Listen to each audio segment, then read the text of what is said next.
வணக்கம். நீங்கள் இணைந்து கொள்வது நியூஸ் ஃபர்ஸ்டின் காலை நேர பிரதான செய்திகளுடன். மலர்ந்திருக்கும் இந்த நாள் உங்கள் அனைவருக்கும் இனிய நாளாக அமைய வேண்டும் என நியூஸ் ஃபர்ஸ்ட் வாழ்த்துகின்றது. நியூஸ் ஃபர்ஸ்டின் காலை நேர பிரதான செய்திகளுடன் இணைந்து கொண்டிருக்கும் நான் சிசிரகுமார் கிருஷாந்த் ராஜ். இன்றைய விரிவான செய்திகளுக்கு செல்லும் முன்னர் முதலில் தலைப்புச் செய்திகள்.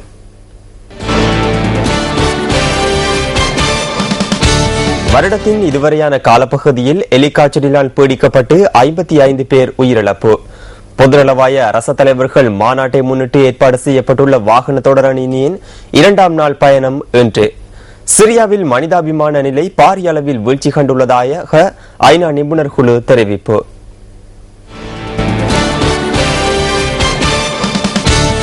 இனி விரிவான செய்திகள்.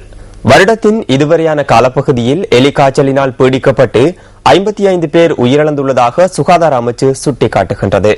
இந்த காலப்பகுதியில் எலிக்காய்ச்சலினால் பீடிக்கப்பட்ட 3000க்கும் அதிக நோயாளர்கள் பதிவாகியுள்ளதாக அமைச்சின் தொற்றுநோய் ஆய்வு பிரிவின் பணிப்பாளர் டாக்டர் பபா பலிகவடன தெரிவிக்கின்றார்.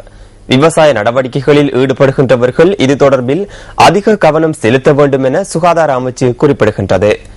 எலியின் சிறுநீரில் இருந்து வெளியேறும் பாக்டீரியாவுக்கு சமமான ஸ்பைரோ என்ற குடம்பியின் காரணமாகவே எலிக்காய்ச்சல் தொற்றுவதாக டாக்டர் பபா பலிகவடன கூறுகின்றார். எலிக்காய்ச்சல் ஏற்படும் சந்தர்ப்பங்களில் காய்ச்சல், உடல் வலி, கண் சிவத்தல், தசைப்பிடிப்பு போன்ற நோய் அறிகுறிகள் தென்படும் என அவர் சுட்டிக்காட்டியுள்ளார். அத்துடன் நோயின் தாக்கம் அதிகரிக்கும் போது கண் மற்றும் உடல் மஞ்சள் நிறமாக காணப்படும் என அமைச்சின் தொற்றுநோய் ஆய்வு பிரிவின் பணிப்பாளர் தெரிவிக்கின்றார். இதேவேளை எலிக்காய்ச்சலிலிருந்து பாதுகாப்பு பெறுவதற்காக விவசாய நடவடிக்கைகளில் ஈடுபடுகின்றவர்களுக்கு மீள்சக்தி வில்லைகளை வழங்க உள்ளன. விவசாய நடவடிக்கைகளில் ஈடுபடுபவர்கள் வாரத்திற்கு ஒரு முறை இந்த வில்லையை உட்கொள்ள வேண்டும் என டாக்டர் பபா பலிகவடன தெரிவிக்கின்றார். உடலில் ஏற்படும் காயங்களின் மூலம் குறித்த பாக்டீரியா உடலுக்குள் பிரவேசிப்பதன் மூலம் இந்த எலிக்காய்ச்சல் தாக்கம் ஏற்படுவதாக அவர் குறிப்பிடுகின்றார். எலிக்காய்ச்சலினால் பீடிக்கப்பட்டவர்கள் உடனடியாக வைத்திய சிகிச்சை பெற வேண்டும் எனவும் இதற்கான மீள்சக்தி ஊசி இல்லை எனவும் சுகாதார அமைச்சின் தொற்றுநோய் ஆய்வு பிரிவின் பணிப்பாளர் டாக்டர் பபா பலிகவடன மேலும் தெரிவிக்கின்றார்.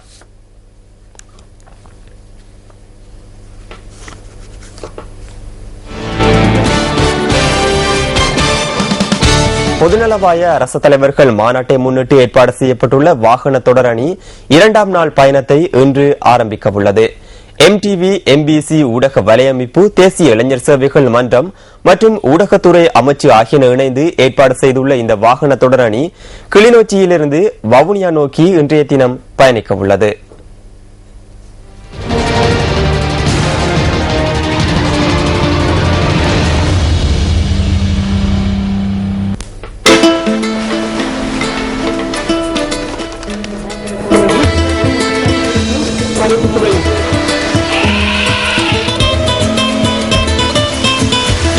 இந்த வாகன தொடரணி இன்றைய தினம் காலை 9 மணி அளவில் பயணத்தை ஆரம்பிக்க உள்ளது.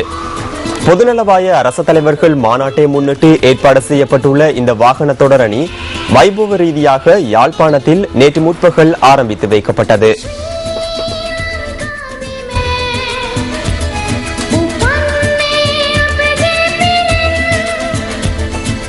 தெய்வேந்திரமுனை ஊடாக பயணித்து நவம்பர் மாதம் 2ஆம் திகதி காலிமுகத்திடலை சென்றடைந்து வாகன தொடரணி நிறைவடைய உள்ளது.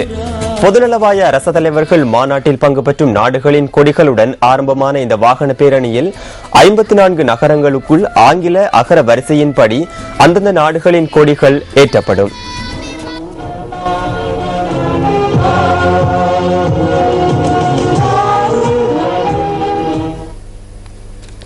இந்த வாகன தொடரணியின் இன்றைய பயண விவரங்கள் தொடர்பான தகவல்களை அறிந்து கொள்வதற்காக அங்கிருக்கும் நமது அலுவலக செய்தியாளர் ராசதுரை ஜெயரூபனுடன் தொடர்பினை ஏற்படுத்தியுள்ளோம்.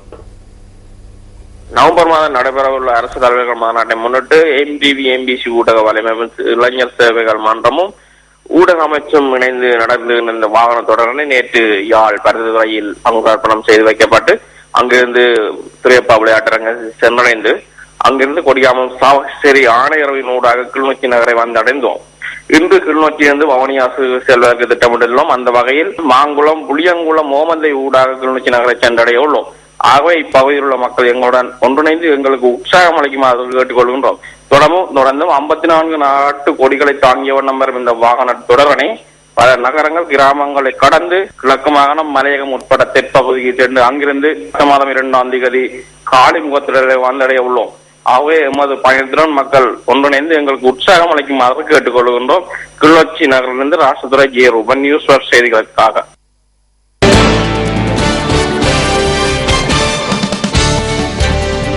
பகுதியில் குழியொன்றிற்குள் விழுந்து சிறு பிள்ளையொன்று உயிரிழந்துள்ளது.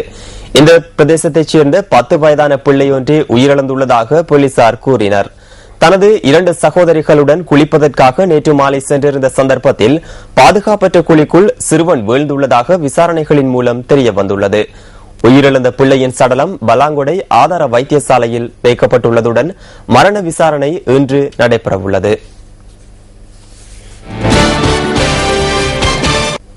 இலங்கையின் இயற்கை எழில் கொஞ்சம் அழகிய பகுதிகளுக்கு உங்களை அழைத்துச் செல்லும் டிஸ்கவர் ஸ்ரீலங்கா தொகுப்புடன் அடுத்து இணைந்து கொள்ளலாம்.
அந்த அழகிய காட்சிகளுடன் நியூஸ் ஃபர்ஸ்டின் காலை நேர பிரதான செய்திகள் நிறைவு பெறுகின்றன.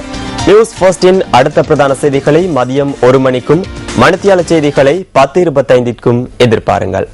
வணக்கம்.